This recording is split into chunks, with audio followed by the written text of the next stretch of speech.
Well, welcome everyone to the session on digital accelerator solution. So what I'm going to do is I'm going to walk you through. We have two parts. Part number one is what I call the high level framing and discussion. What is accelerators? How do they work? And what's sort of the business models behind accelerators? It's going to be partial presentation, partial interactive. Then for the second half, we're going to go into the detailed case study on Catapult Ocean. I'm going to take you through the timeline. I'm going to take you through some of the sales material that we used in our business development efforts going back 1.5 years. And we'll take you into really the details of that program. It's going to be quite interactive. So I'd like for you guys to ask questions to go deeper or ask questions to go faster, so you can help me tune the time. And then finally, there's going to be a working session towards the end in terms of what can you bring into your own business environment. I'm going to start with a short video that I think many of you may have already seen, just to put us in the mood.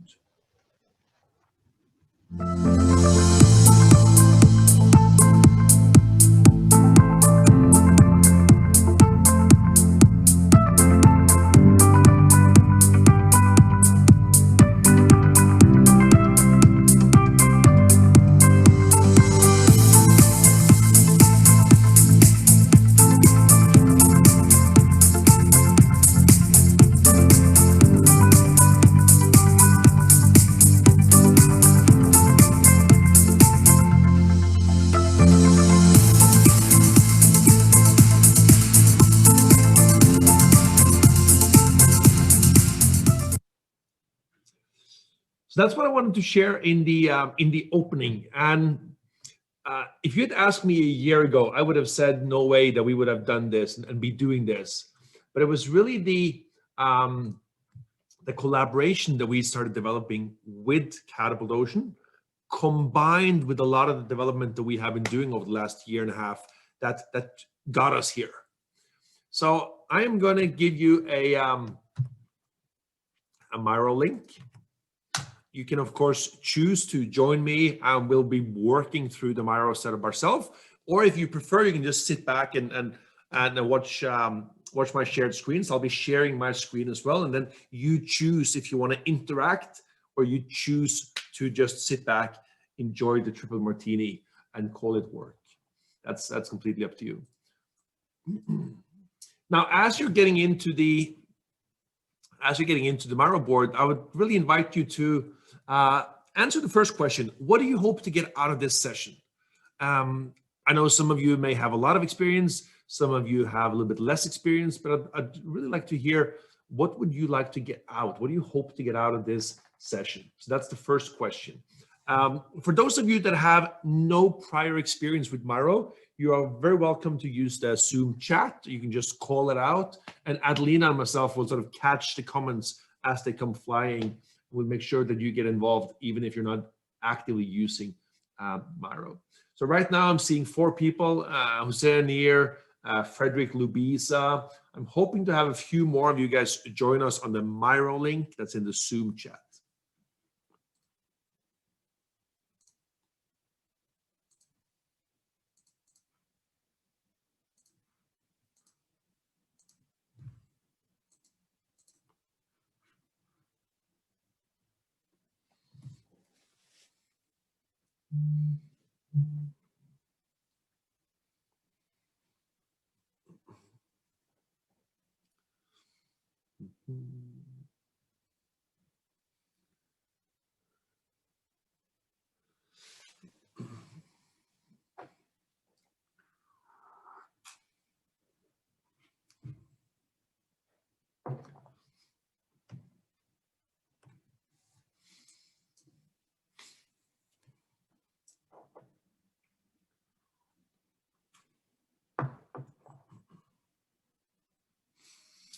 So while we're typing this up, I'll just give you a brief background. So about 7 years ago, I started digging into accelerators like significantly.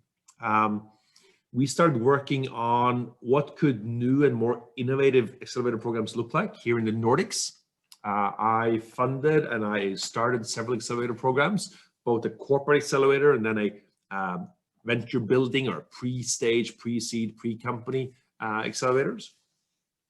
I'm also advisor, big and small, for about 5 or 6 different accelerators from China, Europe, US. So what I'll be sharing with you is basically a lot of my experiences bundled into this solution format that we have. So I'm starting to see some, what do you hope to get out of this session? Understand new business models? Yeah, we'll cover that. I have limited experience regarding accelerators. I would love to understand better the needs. Yeah, I mean, that's a key word, because everything that we build in this presentation today is really built on how well do you understand the needs and the challenges of your accelerators / your clients. Have a good overview, okay? How to implement accelerators in less developed economies. That's a great question, comment.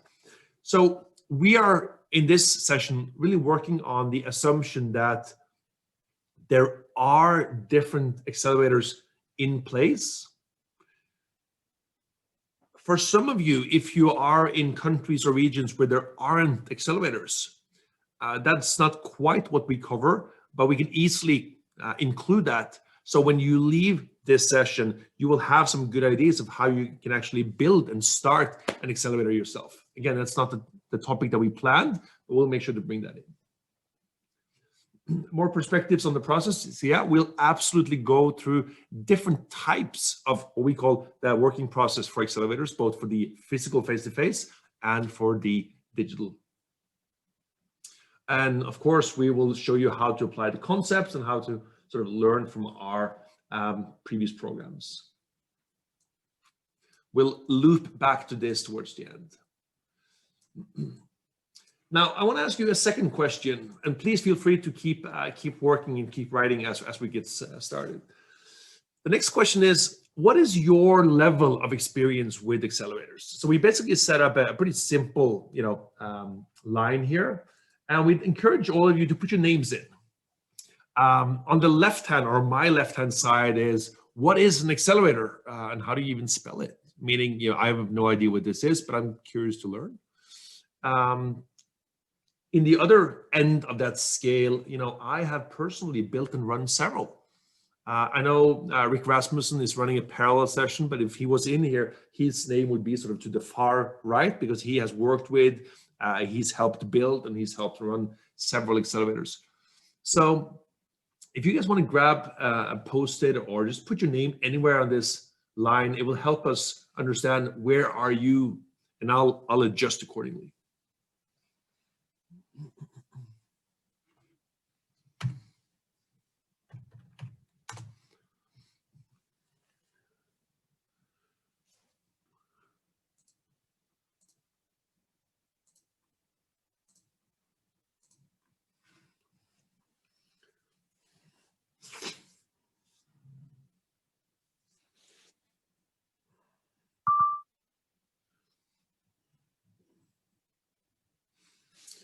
So maybe I could ask a few of you.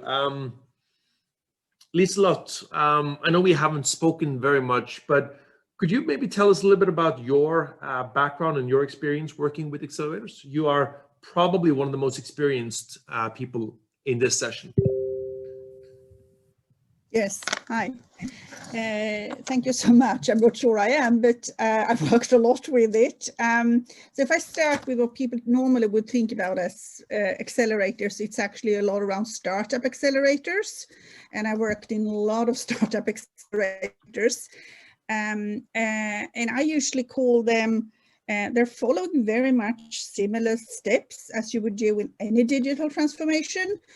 But I would call them taking the approach of a Weight Watcher approach, which means you're following the same steps with people who are actually applying it to totally different areas. And some of the things I think is, it doesn't matter how many times you do it, you keep going back to the things. Have you asked the customer? Have you talked to a customer? Those kind of things. But if I go to actually digitally accelerators. I've also been part of developing digital accelerators, which companies can use to actually jump step a bit. And then I think I probably work for companies who are in themselves kind of a bit of a digital accelerators. Yeah. So that would be kind of a couple of 3 areas. Fantastic. Frederick, you mentioned Startup Bootcamp.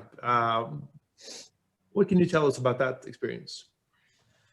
Well, actually, I was invited to do the concept of business constellations, which is it's a different model to approach business problems. Normally, it comes from coaching principles like family constellations, but it's very applicable to businesses. So I was invited to be involved in a workshop on business constellations in the setting of Startup Bootcamp in Amsterdam.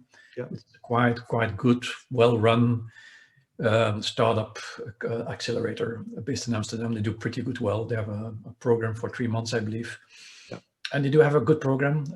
Founding is in place from A to Z. They give the A to Z. They give the space, the office space, the support, the consultants. Everybody gets aligned. Yeah. It's worthwhile to visit the place. It's on its own already great. It gives a kick. Yeah. And finally, Rodrigo in Brazil, what's been your experience?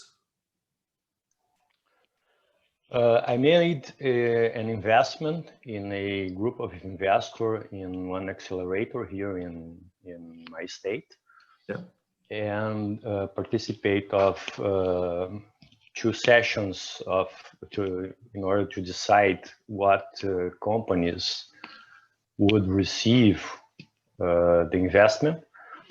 But I think that there is a big number of opportunities in this accelerator related to governance, related to the way that they select the companies to be invested, and almost so important the way that they have their relation with the investors about the information and some things like that. So yeah, that's it. That's my experience.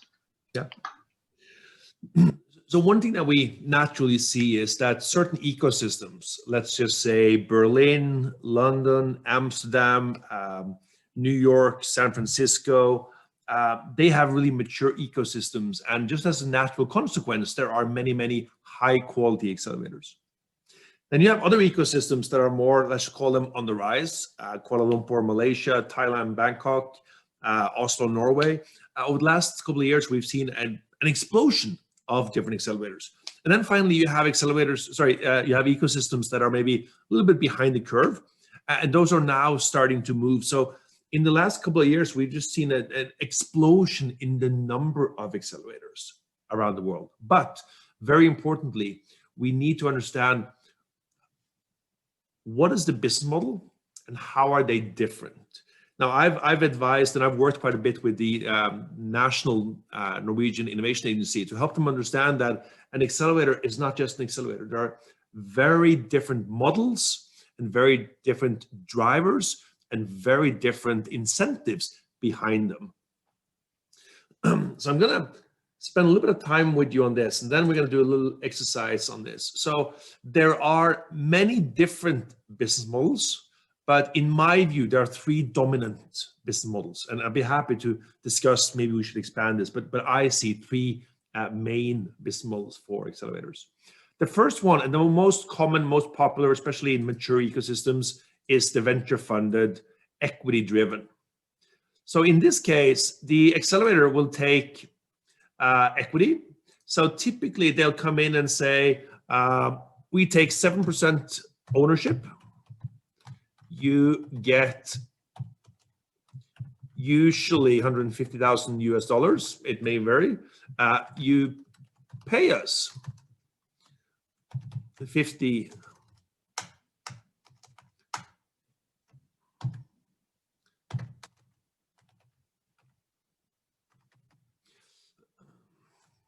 So this model is by far the standard model that I see in most places around the world. This is a very commercial model.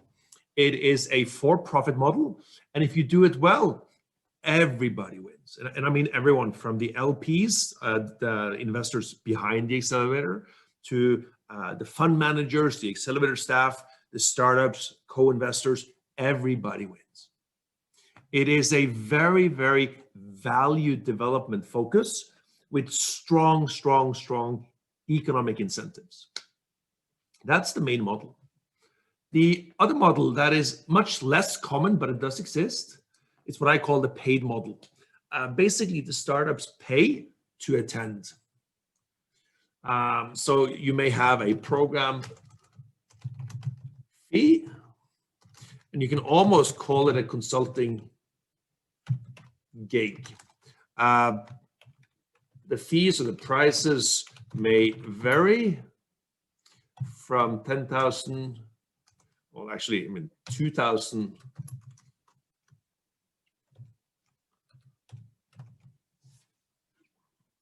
Now, in these accelerators, which again, they're not that common, it's really a transactional model where there's no equity changing hands. And one of the big value propositions is if you join our program, as opposed to the more regular program, you don't have to give up equity. And you know, there may be reasons for why that is good. My experience is that that doesn't get everyone on the same team. It doesn't align interest, and it becomes a transactional model much less than the value development that we see in the first one. I'm not saying they're bad, but I don't like seeing them because the effect and impact over time is not the same. Then we also have, especially over the last maybe 10 years, a lot of government-sponsored accelerators. You can replace the word government-sponsored by corporate-sponsored. It's largely the same thing. I'm not going to offend anyone, but it's largely the same thing. These are typically free to attend. So the startups don't pay anything. They don't pay any equity. They don't pay any participant fee. It is paid for by government funding. So for example, where I'm sitting, if I get in my car and I drive 7 minutes, I'll find a pretty good ocean accelerator. It's paid by the city. So the startups can join it for 3 months, and there's no fee, there's no cost, there's no nothing. But as a consequence, they're much less invested. It's a free program. They drop in and out. They'll join demo day. They'll go through the motions, but they don't really have the same skin in the game. What I find is that these programs are largely training programs. So these three business models, if we scroll down a little bit, have very different challenges underneath or behind them. And you have to understand, who am I speaking to? What is their business model? And what are the challenges? So Lubisa, going back to what we've been working on, in your part of the world, there are very different challenges that needs to be solved.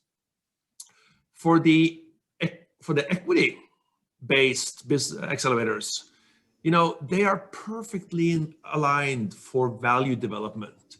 So the challenges they have is really, how do we get our startups ready for investors? How do we get them to raise a successful new investment round? And how do we create value through an exit or an IPO scenario in 2 to 5, 7 years? And that really consumes a lot of their energy. So they will have a lot of focus on investor readiness and fundraising. In the paid programs, I find that the top challenges is really finding the good companies and really, deciding what is long-term success for us, because we are more of a consulting gig than anything else. The government programs is really teaching, building skills. And I find that many of them kind of struggle with what is success and what is our metric for success, because we train startups, but we don't really track them. And we are definitely not invested in them for the next 5 or 10 years. Quick question to everyone. Have you seen other dominant business models for accelerators that you have sort of worked with or seen in different parts of the world?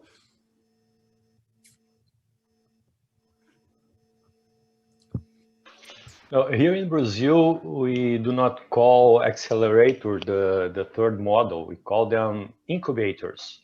Yeah.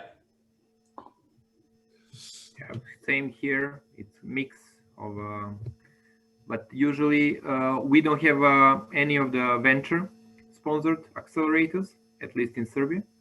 So most of them are individual which founded, and they are heavily supported by funds, different types of the, let's say, grants from EU or from local companies or from banks. So basically no venture accelerators in the region. And that's, I mean, that's fine. That's what it is. So my question for you guys is, for those of you that have sort of a relationship, if you're going to look at some of the accelerators that you have access to, that you're speaking with, maybe someone you're already working with, maybe someone you would like to work with, where would you place them? And also, what would you say is their top challenge or top challenges that you see? And just like Nir put up here, you know, Y Combinator is one of the leading global accelerators. It is absolutely a venture fund for equity play, and they've done fantastic work over the last 7 to 10 years. Now, the reason why I ask this question is the challenges the accelerator will have is very, very different based on which business model do they have. And if you want to build a working relationship, it is critical that you understand what is the business model they have and what are the top challenges that they face.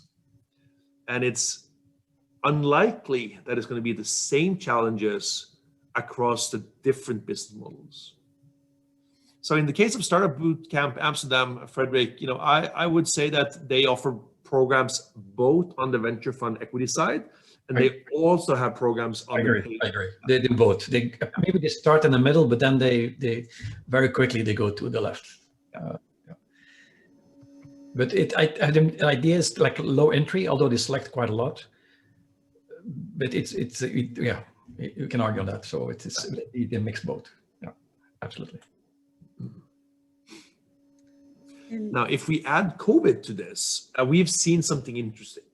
So when COVID started, you know, hitting slowly at first and then increasingly, we saw that many of the government-sponsored programs, they basically said, yeah, we'll wait. It doesn't matter if, you know, we have a lockdown because, you know, we can just postpone it. And some of the government-sponsored programs I was speaking with, they basically said, come back next year.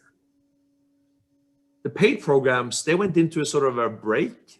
They said, you know, we're not really going to do very much. We'll have to wait and see, but we're postponing it. The venture fund and equity programs, they basically went a different direction. They said, we need to go digital as fast as possible. And Y Combinator was one of the first accelerators in the world to basically say, we are now running complete digital programs. We're doing complete remote, and the entire demo day is going to be completely online. And it was just a big success. When we started working with accelerators like Hatch, Catapult Ocean, and several of the international ones, all of them said, we are going digital as fast as possible.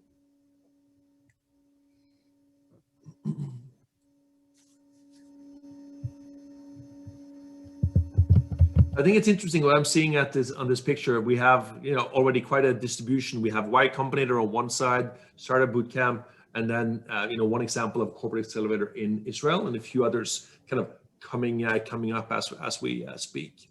Of course, this may vary from market to market, ecosystem to ecosystem, but largely I see the examples put up here.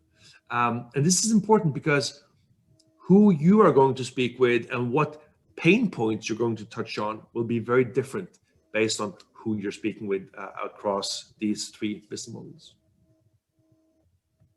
So let's have that as a backdrop, and I'm going to take you into the Catapult Ocean case study. I'm going to work quite quickly through and get into some of the more advanced stuff. And again, please feel free to ask questions. So here we have our relationship with Catapult Ocean really started September, October 2019. So, you know, going on a year and a half ago. It was a cold call. I knew some of the people, so I had access to having cold calls, but it was a cold call where I called them and I said, we have a new thing. We'd like to do some work with you.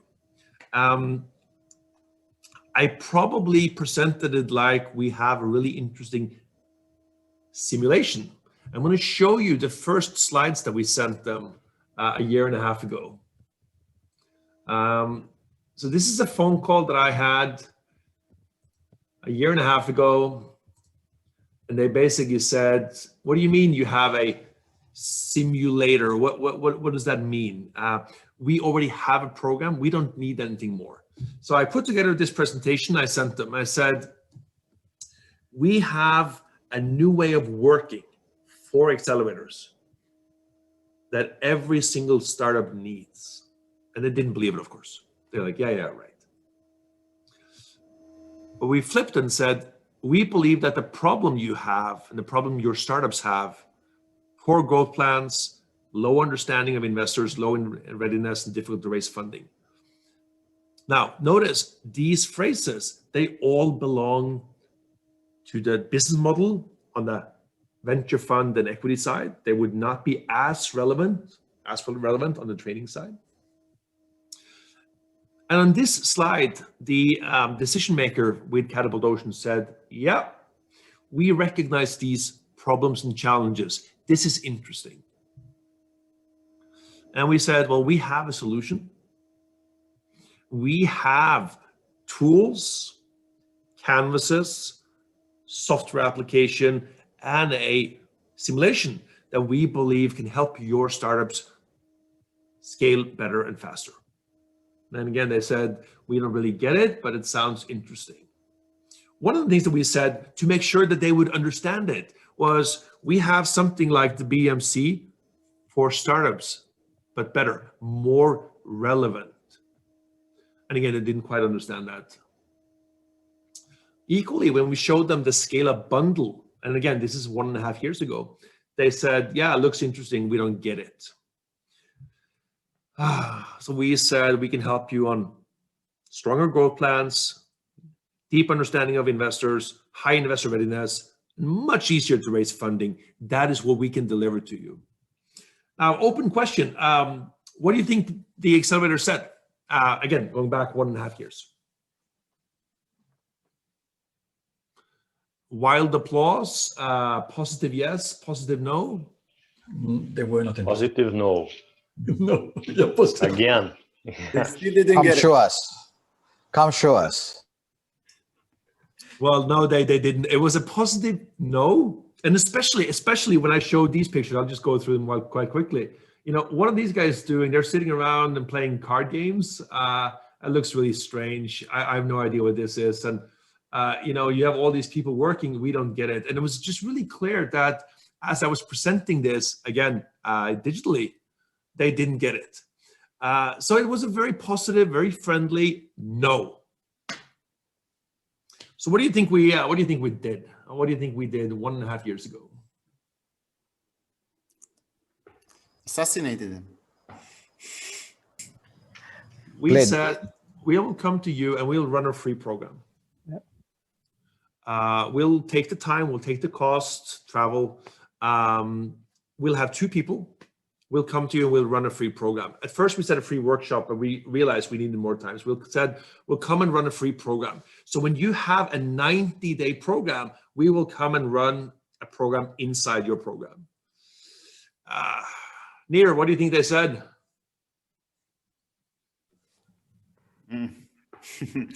Interesting. No time for you. Pretty good, no? Yeah, no, they were skeptical as hell. Really? If they charge them, Chris, charge them. I'm gonna show you the video. This is the video of what we did in that free program. I'll show you just really quickly. But I was really blown away. Okay. Oh, supply chain challenges. You guys knew price per sheet. Super difficult, super interesting, a lot of important stuff for a startup. super difficult, super interesting, and a lot of important stuff for startups. This right here was the moment when they went, oh, wait a minute. Because what happened was that they realized that this was a black box. They realized that none of the startups were able to really go through the scale-up simulation. None of them got it, none of them. And they were smart people and very experienced startups, but they had never gone into what we call the deep end of the scale-up simulation. So when we went into, right here, sitting around, working with the cards, putting together cap tables, building investor pipelines, a lot of stuff that they had never seen before. And that's when that's when the Catapult Ocean Accelerator realized that, wait a minute, we don't teach this stuff. We don't talk about this stuff. We didn't even know that we needed this stuff. And that was the moment when they said, Chris, wait a minute, can we come back and look at some of those tools you have?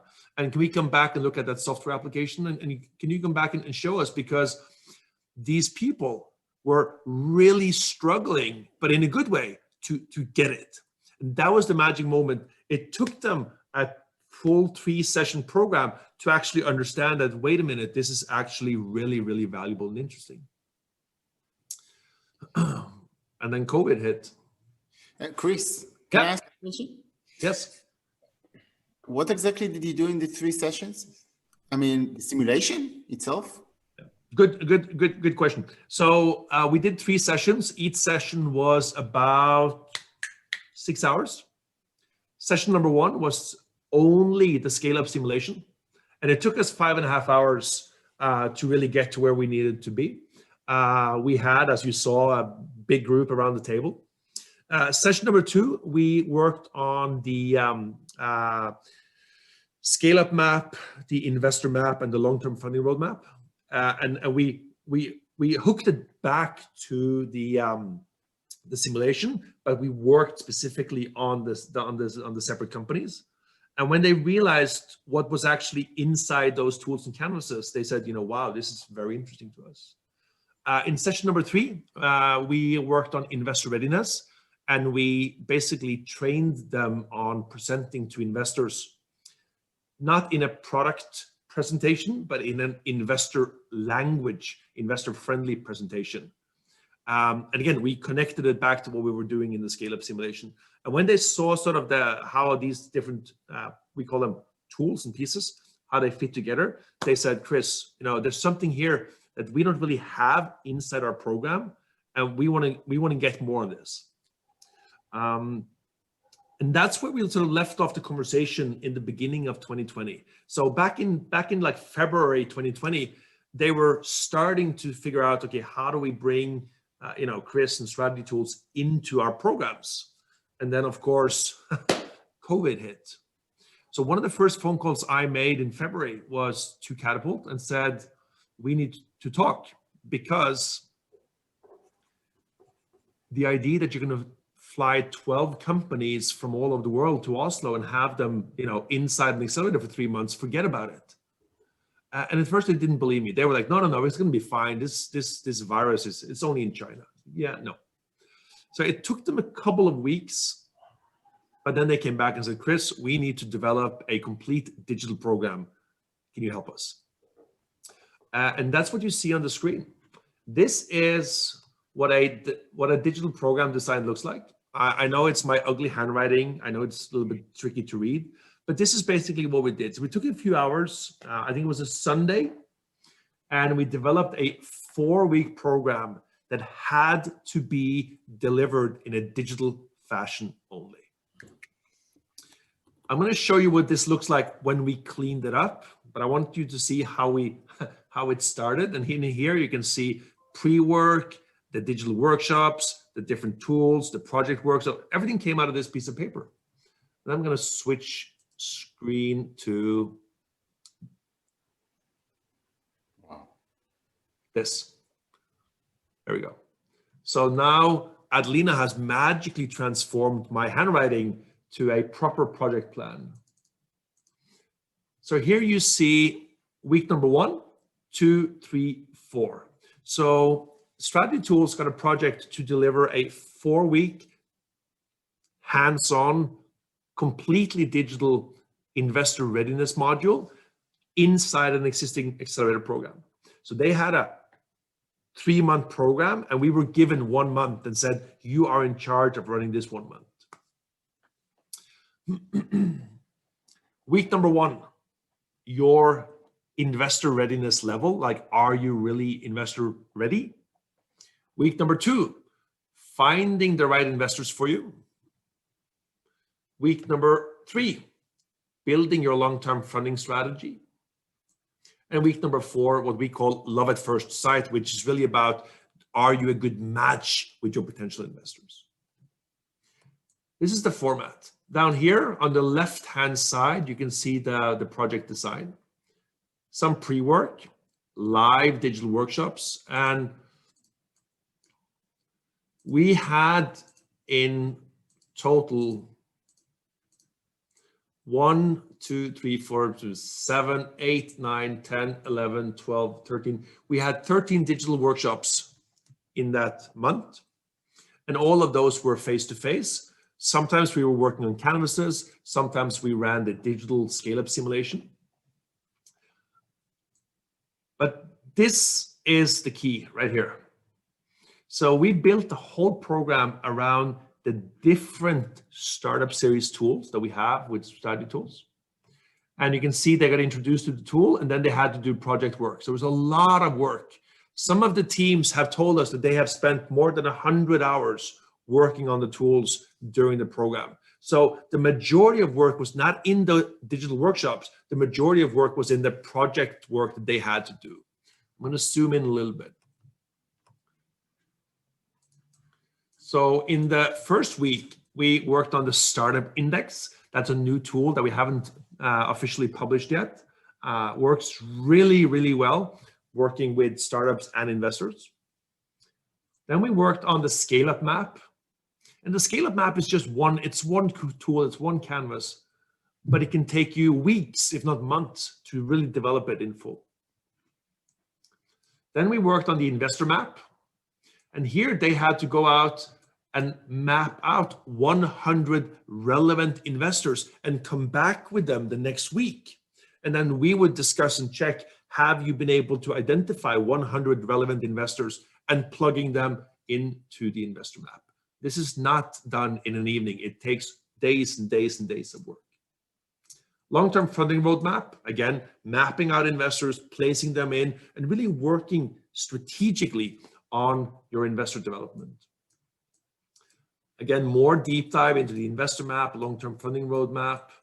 And then finally, we worked on the investor scorecard and closing out with the startup index again. Some of the teams told us that this was just 10 times as much work, but it was worth every minute they put into it by working on the tools. We also had some guest speakers come in. Oops. There we go. We had some guest speakers come in. I did some mentor sessions. But here is the big thing. So we built for them a completely separate, dedicated e-learning platform. So we shot probably, I'm guessing, between 8 or 10 hours of video that we built into a separate Catapult Ocean Digital Academy, which they had never had before. And that, of course, allowed the participants to learn more about the tools, to learn case studies, to learn best practices, by working on their own digital academy. So all of this was put together for the benefit of Catapult Ocean. Last thing I'm going to show you here is this is what the entire Miro workboard looked like. It may look a little bit complex. It's not really that complex. So up here, we have the facilitator space going down. Here we have company 1, company 2, company 3, 4, etc. And then week by week by week, we would work from top to bottom. and then we would end up down here for the feedback wall. One of the key takeaways that we were getting afterwards was not so much the Accelerator program itself. It was a good program, but it was really learning and mastering tools that they were introduced to. So some of them really learned to love the investor map. Some of them really learned to love the scale-up map. Some of them really learned to love the startup index. But all of those tools were so deeply embedded that they basically got socialized in many, many different ways. I'm gonna wrap up with the last video to show you the difference, and then I have one last question.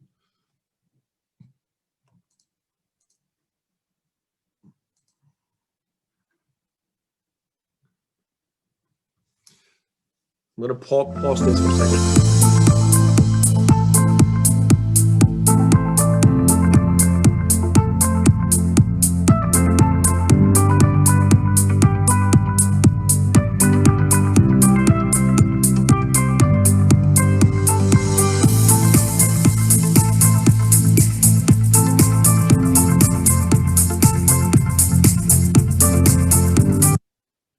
If I pause it right here. So a lot of the time in the program was spent learning the tools and applying the tools. And we did this in very different ways. We did it with case studies. We did it inside the scale-up simulation. And we did it with each company individually. But by being exposed to the different tools in different formats and different ways, they really absorbed them and they really, really learned it. We're going to close out this video.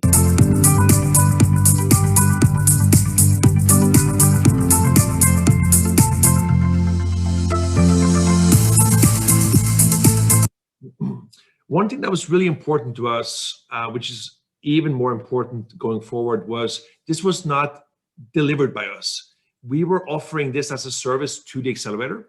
And it was really important for us that the Accelerator staff had a clear role. They were co-facilitating, they were co-leading. So we were in the background as the program architect, working with the startups, but also working with training and developing the Accelerator staff. So we ended up with the phrase powered by strategy tools, but really in the background versus the overall program. And no one did really expect us to move from this sort of sketch to a complete digital program. But the feedback now, both from the companies and also the Accelerator, is that they will probably never go back to a traditional face-to-face model. Doing it online has so many benefits. It saves time and it allows for the main learning much, much quicker than having to travel all over the world to do. Moving forward, I can see us delivering this program to accelerators all around the world. And hopefully that's something that you guys would be interested to learn more about as we proceed. All right, I'm going to close out with this last question right here, and then we can take a few minutes for discussion before we take a quick break. Your key takeaways, and really my question to you is, how can you start working with accelerators on digital solutions? Because I think most accelerators around the world in 2021 is going to realize that we need to go digital, and it doesn't have to be a bad choice. In fact, we can deliver better accelerators digital than we've been doing face-to-face. So open mic, question, comments, please feel free to use the final closing board here. And I'll be happy to take any comments or questions you may have.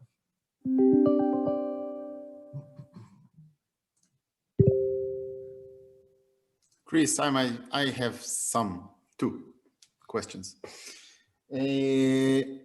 One is about when you approach to such accelerators, I'm talking about the competition of strategy tool, okay? To understand whether they encounter some other companies, some other strategy facilitators that offer them similar tools? Do you encounter this? I mean, the no that you get from accelerators, is it because of competition? Is it because of not grasping what you offer? This is one question.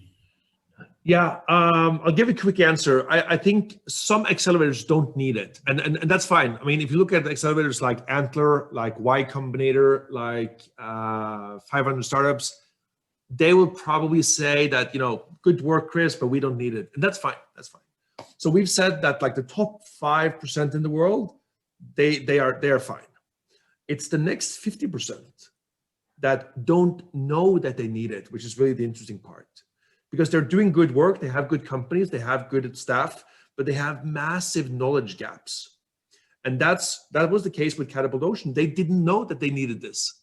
And they didn't know that this could help them upgrade their program.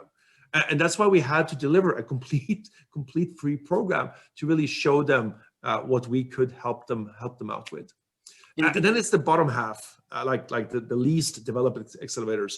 I think they would probably struggle with many of these concepts. If you come in and say, we can help you with investor readiness, they may be like, yeah, we teach a business model canvas and that's enough.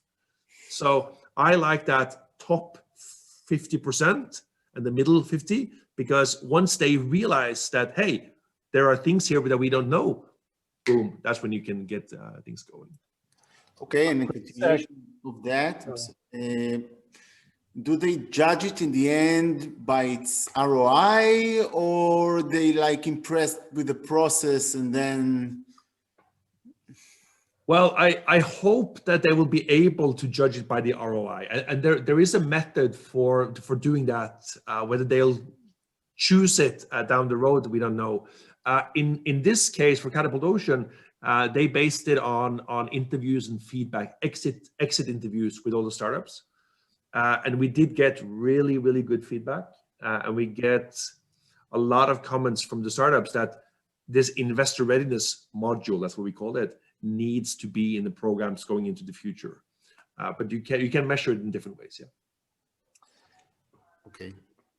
Chris, I have a question related to the business development. You were talking about the target accelerators, which have an ideal fit to what we offer. Do you have a kind of ideal accelerator profile describing what might be the criteria we can take into consideration when we try to identify and target accelerators? Well, good question, Peter. I would actually start with, I would flip the question a little bit. I would say, okay, talk to the accelerators and learn the big challenges and problems they have. And once you learn that, you can adapt your communication and messaging accordingly. So for example, I knew that several companies within the Catapult Ocean was struggling with fundraising. I mean, they were not investor ready. So a lot of our early communication was targeted at that. For example, if you go into some of the accelerators in Switzerland, I think you'll find, for example, that they have good access to investors from Germany, but not access to investors from Switzerland. So that could now be a part of the conversation. How can you help them with that, which would fit? A different part, slightly more advanced accelerators, you can say, how are you working on the exit side? How are you working on the sprint to exit or sprint to IPO, which for some accelerators may be more relevant. I like working with the equity, the venture fund accelerators, because they have much more commercial mindset. But it really depends. And I think we all need to adapt our communication based on the top challenges that they have. Chris, I got two questions. Yeah. So this is ideal for startups who has gone through the initial phase, probably after round one investment. Oh, what is the positioning? Yeah, so I've run exactly the same program with some simplification for both younger startups and also more mature startups. So we have other cases that I haven't mentioned. So once you as a facilitator have a good understanding of the content and the tools and how it all works, you can easily adapt it to very young startups or more mature startups. So I'm running a program right now, almost similar, that is more towards the fast track to IPO stage, which is typically 1 or 2 years later. And we're using the same canvases, we're using the same materials, but it's a little bit more advanced in the details and the content. So you can adapt it to a broad range of participant companies. Question number 2, how can you use this for corporate accelerators? Yeah, it needs adaptation. You can take the same format, but you would have to replace some of the case studies and some of the tools.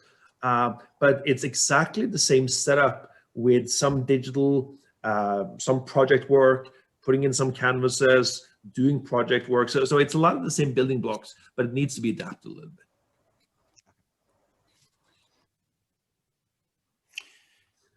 All right. Chris, last one? Yeah, last question. Last one.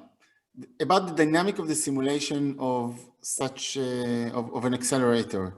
Is it, after understanding yesterday the transformation simulator, is it the same dynamic like a missing investment on startup and stuff like that? I mean, the dynamic on the later stages, or not? It's different, but it is. So the transform simulation that we ran yesterday is by far the most advanced and complex.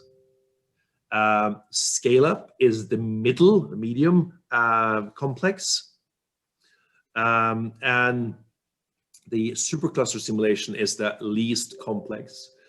You will see if you go through it, and near tomorrow we're going to announce some open 8-hour sessions on the scale-up simulation as well.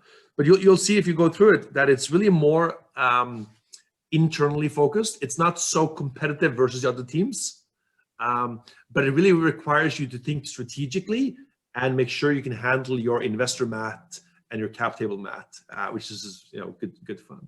Okay. Thanks. But there'll be plenty of chances this winter and spring to work through it. Thanks. Everyone, thank you very much for joining. I hope this was in line with your expectations.